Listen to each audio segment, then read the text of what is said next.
अस्सलाम वालेकुम वरहमतुल्लाहि वबरकातुहू। दोस्तों, आउं आहियां अली हसन अब्बासी।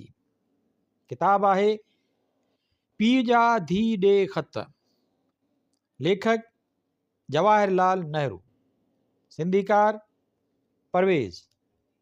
छापो ॿियो रोशनी 2001 ईस्वी। छपाईंदड़ रोशनी पब्लिकेशन कंडियारो सिंध। किस्त ॿी। तारीख़ केतिरो अॻु जी लिखियलु आहे।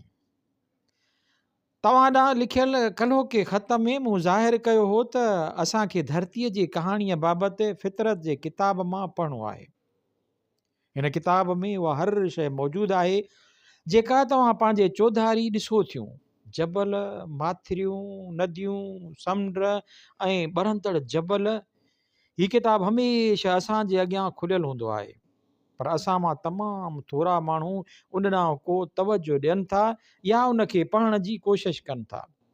जेकॾहिं असीं उहो सिखी वठूं त उनखे कीअं पढ़िजे त पोइ उहो असांखे केतिरियूं ई वणंदड़ कहाणियूं ॿुधाए वठंदो।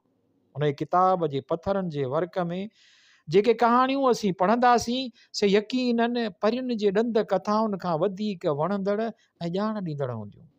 ऐं पिणु असां हिन फितरत जे किताब मां उन दौर जी ॼाण रखी सघंदासीं जंहिं दौर में को बि इंसान या जानवर असांजी हिन धरतीअ ते कोन रहंदो हो। जीअं जीअं असीं पढ़ंदा वेंदासीं तीअं तीअं न धरतीअ ते मौजूदु पहिरियूं जानवर ऐं तंहिंखां पोइ वधीक खां वधीक जानवरनि बाबति असांखे ख़बर पवंदी वेंदी ऐं तंहिंखां पोइ नेठि मर्द ऐं औरत ईंदा, पर उहे अॼु जे मर्द ऐं औरत खां बिना मुख़्तलिफ़ हूंदा। उहे इंतिहाई अणसुधरियल यानी झंगली जानवरनि खां की घणा मुख़्तलिफ़ कोन हूंदा ऐं पोइ ॾाके बॾाके उहे तजुर्बो हासिलु कंदा ऐं सोचणु लॻंदा। सोचण जी कुवत यकीननि खेनि ॿियनि जानवरनि खां अलॻि करे रखंदी ऐं उहा ई कुवत हक़ीक़ी कुवत हूंदी जेका खेनि तमामु वॾनि ऐं इंतिहाई ख़तरनाक जानवरनि खां वधीक ताक़तवर बणाईंदी। तव्हां ॾिसंदा आहियो त हिकिड़ो पितिकिड़ो माण्हू हिकु तमामु वॾे हाथीअ जे पुठीअ ते वेहे थो ऐं पंहिंजी ख़्वाहिश मुताबिक़ खेसि हलाए थो।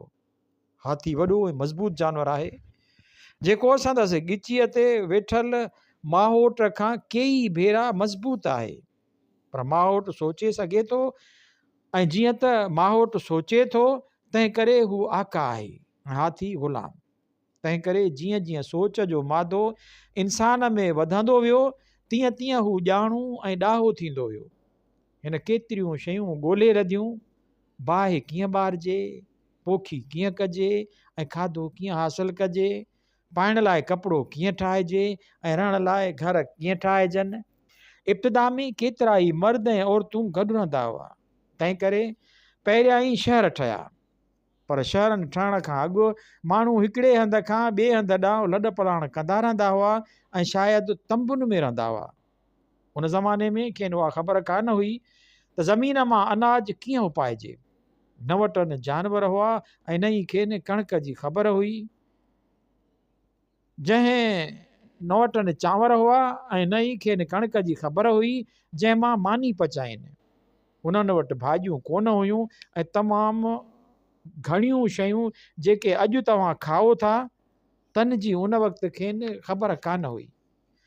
शायदि उन वक़्तु के झंगली अखरोट ऐं मेवा हुआ जेके माण्हुनि खाधा थे, पर घणो करे खेनि जानवरनि जे गोश्त ते गुज़रान करणो पवंदो हो जेके हू शिकार कंदा हुआ। जीअं जीअं शहर ठहिया तीअं तीअं माण्हुनि कई ख़ूबसूरत हुनर बि सिखिया। हिननि उहो बि सिखियो त कीअं लिखिजे, पर केतिरे अरसे ताईं लिखण लाइ काग़ज़ कोन हूंदो ऐं माण्हू ॿाझ, पत्रा, वण जे खल ते लिखंदा हुआ। मुंहिंजे ख़्याल में अंग्रेज़ीअ में उनखे ब्रिच चइबो आहे या उन नारेल जे पननि ते लिखियो थिए। अॼोके दौर में बि कनि लाइब्रेरियुनि में तव्हांखे पुराणे दौर जा लिखियल किताब ॾिसण में ईंदा जेके नारेल जे पननि ते लिखियल आहिनि। उन ते लिखणु अॻु जे भेट में आसान हो।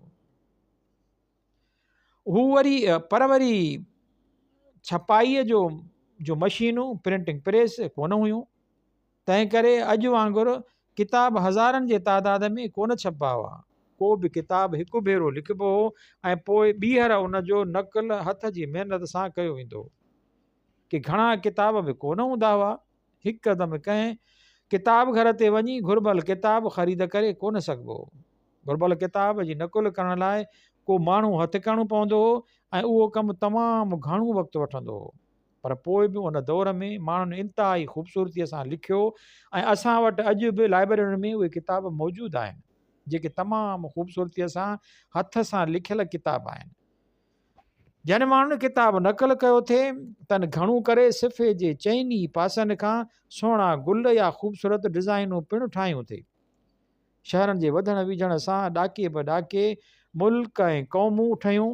माण्हू जेके हिक ॿिए जे भरिसां रहिया थिए तन कुदरती तौर ते हिक ॿिए खे बहितर नमूने में ॼातो थिए। हिननि सम्झो थिए त हू ॿियनि मुल्कनि में रहंदड़ माण्हुनि खां वधीक बहितर आहे ऐं इंतिहाई बेवकूफ़ीअ सां हू ॿियनि माण्हुनि सां विढ़ण लॻा। उन्हनि तॾहिं बि उन ॻाल्हि खे नथे मञियो ऐं माण्हू अॼु बि उहो नथा मञनि त हिक ॿिए सां विढ़ण ऐं हिक ॿिए खे माण्हू इंतिहाई बेवकूफ़ी ऐं जहालत वारियूं शयूं आहिनि। उहे जग जी कंहिं बि माण्हूअ लाइ फ़ाइदेमंद न आहिनि।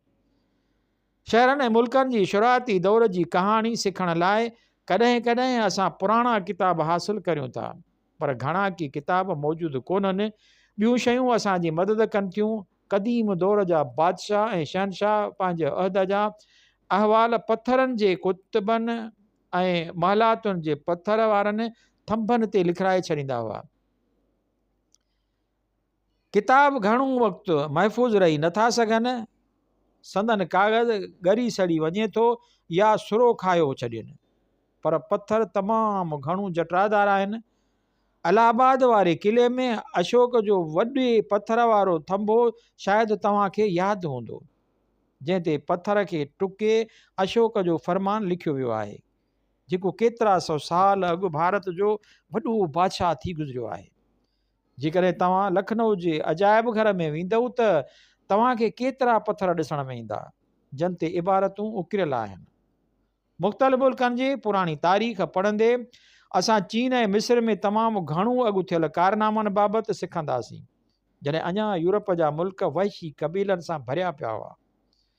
असां भारत जा उहे यादगार ॾींहं बि पढ़ंदासीं जॾहिं रामायण महाभारत बि आगाटा लिखियल मज़हबी किताब लिखिया विया ऐं जॾहिं भारत हिकु शाहूकार ऐं ताक़तवर मुल्क हो। अॼु असांजो मुल्क तमामु ग़रीब आहे ऐं धारिया माण्हू असां ते राज कनि था। असां पंहिंजे ई मुल्क में ग़ुलाम आहियूं ऐं पंहिंजे ई मर्ज़ीअ सां कुझु बि नथा करे सघूं। पर हमेशह खां वठी ईअं कोन हो ऐं जेकॾहिं हाणे बि असां सख़्तु जिदोजहद कई ऐं पंहिंजे मुल्क खे वरी आज़ादु करायो त पोइ असीं बि ग़रीबनि जी घणाईअ जी हालति सुधारे सघूं था ऐं भारत खे हिकु वणंदड़ आरामगाह बणाए सघूं था, जीअं यूरोप जा कुझु मुल्क अॼु आहिनि। पंहिंजे ॿिए ख़त में अव्हांखे धरतीअ जी दिलचस्प कहाणी शुरूअ खां वठी ॿुधाइणु शुरू कंदुसि। धरतीअ जो ठहणु। तव्हांखे ख़बर आहे त धरती सिज जे चौधारी फिरे थी ऐं चंड धरतीअ जे चौधारी फिरे थो। तव्हांखे उहा पिणु ख़बर हूंदी त ॿिया बि केतिरा ई गिरह आहिनि जेके धरतीअ वांगुरु सिज जे चौधारी फिरनि था। उहे सभई असांजी धरतीअ समेत सिज जा गिरह सॾजनि था। चंड वरी धरतीअ जो सयारो सॾिजे थो, छाकाणि त उहो धरतीअ सां लाॻापियल आहे। ॿियनि गिरहनि खे बि पंहिंजा पंहिंजा सयारा आहिनि। सिज ऐं गिरह तोड़े उन्हनि जा सयारा सभु गॾिजी हिकिड़ो कुटुंब बनाइनि था। उन ई कुटुंब खे निज़ाम शमसी चइबो आहे। शमसी माना सिज सां लाॻापियल, ऐं जीअं त सिज सभिनी गिरहनि जो पीउ आहे तंहिं करे समूरो मेड़ निज़ाम शमसी सॾिबो आहे। राति जो आसमान में हज़ारे तारा ॾिसंदियूं आहियो। उन्हनि मां फ़क़ति के थोरा गिरह आहिनि जिन खे तारा बिना नथो सॾे सघिजे। छा तव्हां हिकिड़े गिरह ऐं तारे में फ़र्क़ु करे सघो थियूं? हक़ीक़त में तारनि जी भेट में गिरह बिना नंढड़ा आहिनि, जीअं असांजी ज़मीन आहे, पर आसमान में उहे वॾा ॾिसबा आहिनि, छाकाणि त उहे तारनि जी भेट में असांखे घणो वेझा आहिनि। जीअं चंड आहे जेको हक़ीक़त में हिकिड़े पित किड़े ॿार वांगुरु आहे। पर ॾिसण में वॾो अचे थो, छाकाणि त उहो असांखे बिल्कुलु वेझो आहे। पर तारनि ऐं गिरहनि खे सुञाणण जो सही तरीक़ो हीअ आहे त उहे टिमकनि था या न। तारा टिमकनि था ऐं गिरह नथा टिमकनि। उहो उन करे आहे त गिरह फ़क़ति तॾहिं चमकनि था जॾहिं उहे असांजे सिज खां रोशनी हासिलु कनि था।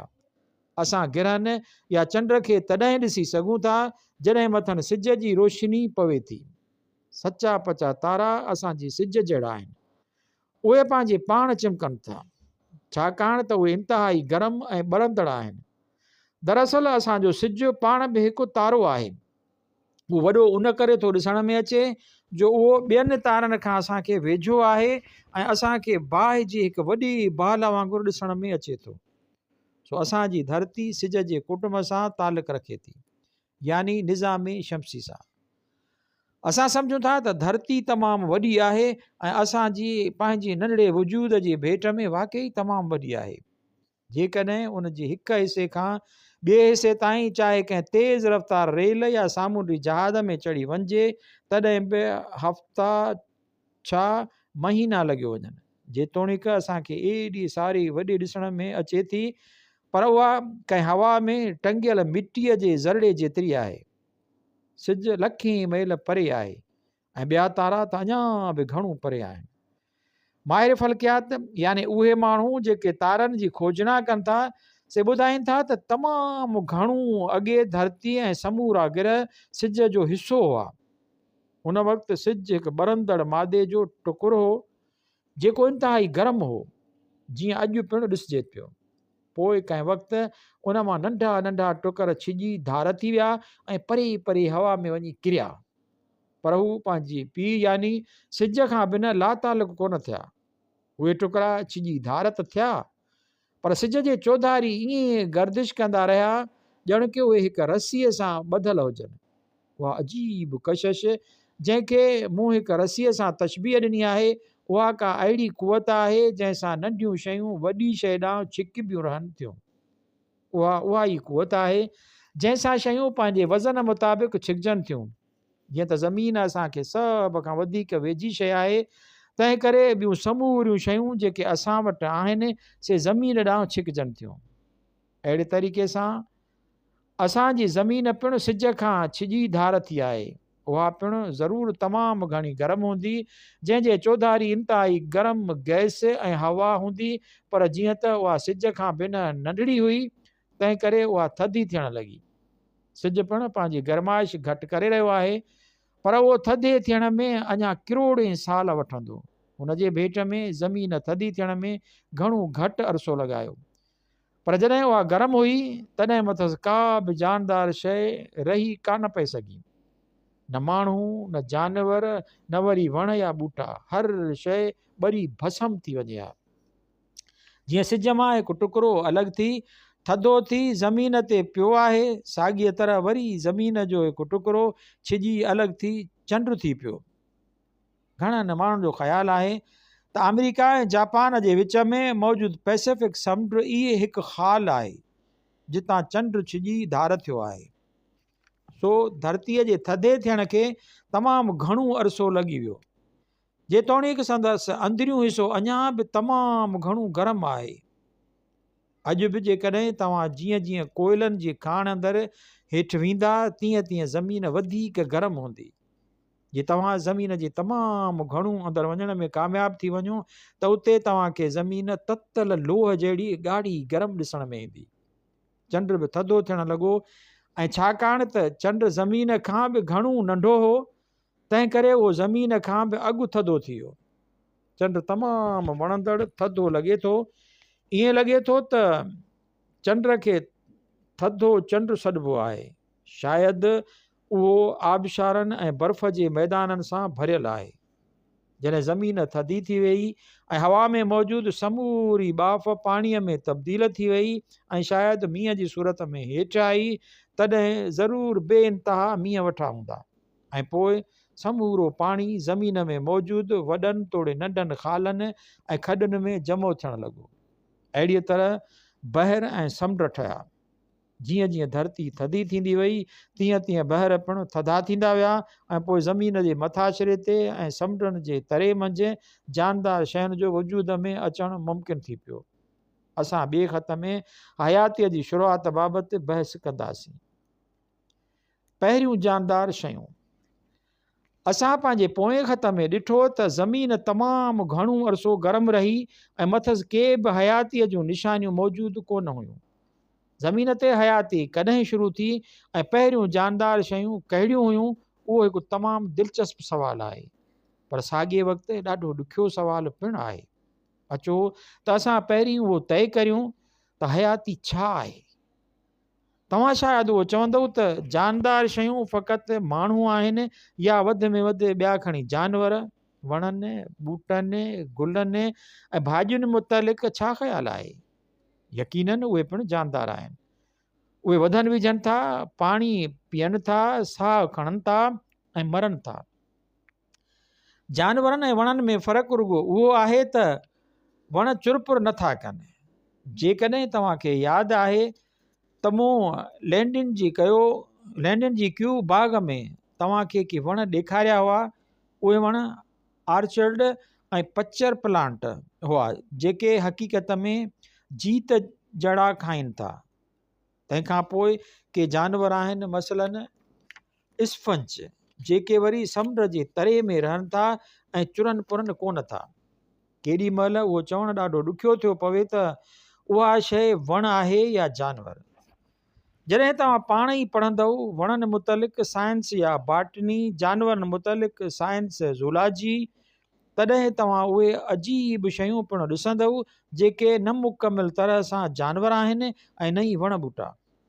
के माण्हू असांखे उहो बि ॿुधाइनि था त पथरनि ऐं टकरनि खे पिणु हिकु क़िस्म जी हयाती आहे, जंहिं करे उहे हिकु ख़ासि क़िस्म जी तकलीफ़ पिणु महसूसु कनि था, पर ईअं चवणु अञा मुश्किल आहे। शायदि तव्हांखे उहो माण्हू यादि हूंदो जेको असांखे जनीवा में मिलणु आयो हो। हुनजो नालो सर जगदेश बोस आहे। हिन तजुर्बे ज़रिए साबित कयो आहे त वणनि में घणे भाङे हयातीअ जो वहिंवारु आहे ऐं हुनजे ख़्याल मूजिबि पथरनि में पिणु कुझु हयाती आहे। सो तव्हां सोचियो त सही त उहा ॻाल्हि वाज़ करणु केॾी न ॾुखी आहे त कहिड़ी शइ जानदार आहे ऐं कहिड़ी ग़ैर जानदार। पर अचो त के घड़ियूं पाण पथरनि खे छॾे ॾियूं ऐं फ़क़ति वणनि ऐं जानवरनि खे जानदार करे खणूं। अॼु असां वटि ॻाणेटे खां ॿाहिरि जानदार शयूं मौजूदु आहिनि। उहे सभिनी क़िस्मनि जूं आहिनि। उन्हनि मां के नर आहिनि त के मादा ऐं मझान के होशियार आहिनि त के बेवकूफ़। जेकर जानवर आहिनि त उन्हनि में बि के तव्हांखे ज़हीन ॾिसण में ईंदा, जीअं हाथी, भोलड़ो या माकोड़ी, त के वरी इंतिहाई वहशी ऐं जाहिल जानवर ॾिसण में ईंदा। मच्छियूं ऐं समुंड अंदरि ॿियूं केतिरियूं शयूं आहिनि जेके हयातीअ जे तसलसुल में इंतिहाई हेठिएं ॾाके ते आहिनि। उन ई तसलसुल जे भिन्न नवे वारी आख़िरी ॾाके ते स्फंज ऐं जेली जहिड़ियूं मच्छियूं आहिनि ऐं उहे शयूं अधूरा जानवर त अधूरा वण आहिनि। असांखे कोशिशि करे उहो ॾिसणो आहे त उहे सभई मुख़्तलिफ़ क़िस्मनि जा जानवर साॻिए वक़्तु ओचितो ई वजूद मंझि आया हुआ या ॾाकी बि ॾाकी हिकु हिकु करे। उहो सभु कुझु असीं कीअं मालूम करियूं। असां वटि क़दीम दौर जा के बाक़ाइदा किताब बि कोन्हनि, पर छा फितरत जो किताब उन सिलसिले में असांजी का मदद करे सघे थो? हा, उहो मदद करे सघे थो। असां जानवरनि जा हॾा टकरनि मां लभूं था, उहे ढांचा ॾिसजनि था। जॾहिं असां उहे ढांचा लभूं था त उहो चई सघूं था त जन टकरनि मां उहे लधा विया आहिनि। से जॾहिं ठहिया हुआ तॾहिं उन्हनि ढांचनि वारा जानवर पिणु ज़िंदा मौजूदु हुआ। तव्हां लंडन जे साउथ कैंसिंगटन अजायब घर में अहिड़ा नंढा तोड़े वॾा केतिरा ई ढांचा अखियुनि ॾिठा हुआ। जॾहिं को जानवर मरे थो तॾहिं संदसि नरम गोश्त वारा हिसा जल्द ॻरी सड़ी ख़तमु थी वञनि था, पर संदसि हॾा तमामु डिघे अरसे ताईं मौजूदु हुजनि था ऐं उहे ई हॾा आहिनि जेके असीं लभूं था ऐं उहे असांखे क़दीम ज़माने जे जानवरनि जे बारे में कुझु न कुझु ॿुधाइनि था। पर फ़र्ज़ु करियो त कंहिं जानवर खे हॾा हुआ ई कोन, जीअं जेली मच्छी आहे, उहा त मरण खां पोइ पंहिंजे पोयां का बि निशानी कान छॾींदी आहे। जॾहिं असां टकरनि जो ॾाढे गौर सां मुतालियो करियूं था ऐं समूरनि लदल ढांचनि जा हॾा गॾु करियूं था, त असांखे ख़बर पवे थी त कहिड़ा जानवर कहिड़े दौर में रहंदा हुआ। उहे समूरा हिकु ई वक़्तु कोन आया हुआ जीअं हींअर मौजूदु आहिनि। सभ खां पहिरियां ई बिन मुख़्तसिर कोडनि वारा जानवर आहिनि, जीअं शेल फिश जेके ख़ूबसूरत कोडियूं तव्हां समुंड जे किनारे तां लभो था, से उन्हनि जानवरनि जा हॾावां ढक आहिनि जेके मरी विया आहिनि। तंहिंखां पोइ असां वधीक मुंझियल जानवर ॾिसूं था, मसलन नांग ऐं असांजे हाथीअ खां बि वॾा झंगली जानवर, तोड़े पखी नज़र अचनि था, जहिड़ा अॼुकल्ह मौजूदु न आहिनि। सभ खां पोइ माण्हू अचे थो, तंहिं करे उहो ईअं थो लॻे ॼण हिकु जानवरनि जे वजूद में अचण जो हिकु सिलसिलो मुक़ररु हो, यानी पहिरियां मुख़्तसिर ऐं सादा जानवर, तंहिंखां पोइ मथ भरे क़िस्म जा जानवर जेके ॾाके वॾाके वधि खां वधि ॾुखिया थींदा अची इंतिहाई आला क़िस्म जी जानवर ताईं पहुता, यानी माण्हूअ ताईं। हिकु सादे स्पंज ऐं शेल फिश कीअं एतिरी तरक़ी कई, पाण में एतिरी तब्दीली आंदी ऐं पंहिंजो पाण खे हेतिरो सुधारियो, सो हिकु तमामु दिलचस्प सबक़ु आहे ऐं आउं अॻिते कंहिं ॾींहुं तव्हांखे उन बाबति तफ़सील सां ॿुधाईंदुसि। पर फ़िलहालु असांजो मौज़ू इब्तिदाई जानदार शयूं आहिनि। ज़मीन जे थधे थियण खां पोइ पहिरियां जानदार नरम जेलीअ जहिड़े मादे वारा हॾनि बिना समुंड में रहंदड़ साह वारा हुआ। असां वटि उन्हनि जा के बि ढांचा कोन्हनि, छो त उन्हनि में हॾा त हुआ ई कोन। तंहिं करे असां लॻभॻि अंदाज़ो लॻाए सघूं था। उन्हनि जेलीअ जहिड़नि मादनि जहिड़ियूं केतिरियूं ई शयूं अॼु बि समुंड में मौजूदु आहिनि। उहे गोल गोल आहिनि, पर संदन शक्ल लगातार बदिलबी रहे थी, छो त मंझंदि को बि हॾु गुॾु कोन्हे। उन्हनि जे विच में हिकिड़ो नुक़्तो थिए थो, जंहिंखे मर्कज़ न्यूक्लियस चइबो आहे, ऐं उहो दिलि जो हिकिड़ो क़िस्म आहे। उन्हनि जानवरनि जेकी कुझु उहे आहिनि जे विरछजण या छिजण जो अजीब तरीक़ो आहे। उहे हिकु जाइ तां सना थियणु शुरू थियनि था ऐं सना थींदा थींदा आख़िर में ॿिनि जेली जहिड़ियुनि शयुनि में टुटी पवनि था। उन्हनि मां हर हिकु वरी पंहिंजी जाइ ते हू बहू असलीअ जहिड़ो हूंदो आहे। हुन जी विरासत जे अहिड़े तरीक़े सां अमल में अचण करे तव्हां ॾिसंदव त न्यूक्लियस मर्कज़ या दिलि पिणु विराइजे थी ऐं हर हिकु हिसे में हिकु नंढड़ो मौजूदु हूंदो आहे, हिकु ज़रड़ो मौजूदु हूंदो आहे। उन तरीक़े सां उहे जानवर विराइबा रहनि था ऐं वधंदा रहनि था।